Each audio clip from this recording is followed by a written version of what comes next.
దౌర్జన్యం చేయాలని చేసే పరిస్థితికి వచ్చారు. నిన్నే చూశారు కోడి కత్తి సీను. ఏం తమ్ముళ్ళు ఆ కోడి కత్తి సీను ఏమయ్యాడు? ఇప్పుడు ఎన్నేళ్ళయింది? 5 సంవత్సరాలు. ఒక దళిత వ్యక్తి ముఖ్యమంత్రి ఆ రోజు చెప్పాడు, నేనేదో లైట్గా పొడిస్తే ముఖ్యమంత్రి అవుతాడని. ఆయన లైట్గా పొడిచానని ఆయన చెప్తే, కాదు నన్ను హత్యా ప్రయత్నం కోసం వచ్చాడని మన మీద నేరం వేయాలని ప్రయత్నం చేసి పాపం ఆ కోడికత్తి సీను జైల్లోనే ఉండిపోయే పరిస్థితికి వచ్చాడు. అంటే ఎలాంటి ప్రమాదకరమైన వ్యక్తో మీరు గుర్తుపెట్టుకోవాలి. ఒక వ్యక్తి యొక్క ప్రవర్తన ఏ విధంగా ఉంటుందో ఇలాంటి వాళ్ళని చూస్తే మనకు అర్థమవుతుందని చెప్పి కూడా నేను మీకు తెలియజేస్తున్నా. ఇంకో పక్క మీరు చూడండి, అందరం మనం ఆలోచిస్తాం, మన చెల్లెలకు కూడా వాటా ఇస్తామా లేదా? ఆస్తిలో అందరికీ హక్కు ఇస్తామా లేదా? ఆస్తిలో సమాన హక్కు తెచ్చినటువంటి వ్యక్తి ఎవరు? ఎన్టీ రామారావు గారు మొట్టమొదటిసారిగా మగబిడ్డ ఆడబిడ్డ సమానమే, ఆస్తిలో ఇద్దరికి సమాన హక్కు ఇవ్వాలని చట్టం తెచ్చిన ఒక మహానాయకుడు ఎన్టీ రామారావు గారని చెప్పి నేను మీకు తెలియజేస్తున్నా. కనీసం ఆస్తిలో హక్కు కూడా ఇచ్చే పరిస్థితిలో లేడు.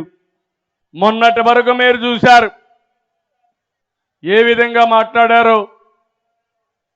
ఆవిడైతే మొత్తం జగనన్న బాణం. ఇప్పుడు జగనన్న బాణం ఎక్కడికి వచ్చిందో మీరే చూస్తున్నారు. మళ్ళీ అంటే నేనేమంటున్నానంటే విశ్వసనీయత గురించి మాట్లాడుతున్నారు. ఇదే మీ విశ్వసనీయత నేను అడుగుతున్నా. ఇంకో మాట చెప్పాడు, మద్యపాన నిషేధం చేయకపోతే ఓట్లు అడగనని చెప్పాడా లేదా? చేశాడా అని మిమ్మల్ని అడుగుతున్నా. 36,000 కోట్ల రూపాయలు తాకట్టు పెట్టి డబ్బులు తెచ్చాడా లేదా? ఇప్పుడు ఓటు అడిగే హక్కు ఆయనకు ఉందా అని అడుగుతున్నా. లేదు అంటే గట్టి చెప్పండి, ఓటు అడిగే హక్కు లేదని. అంటే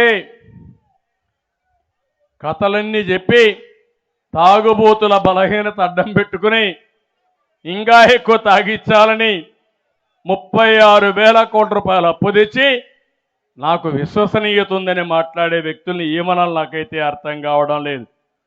ప్రతి ఏటా జాబ్ క్యాలెండర్. ఏం తమ్ముళ్ళు వచ్చిందా ఉద్యోగాలు? డిఎస్సి పెట్టాడా? డిఎస్సి ఒక డిఎస్సి పెట్టారా? 5 ఏళ్లలో వస్తాయా ఉద్యోగాలు? మళ్ళా జాబు రావాలంటే తెలుగుదేశం జనసేన ప్రభుత్వం రావాలి.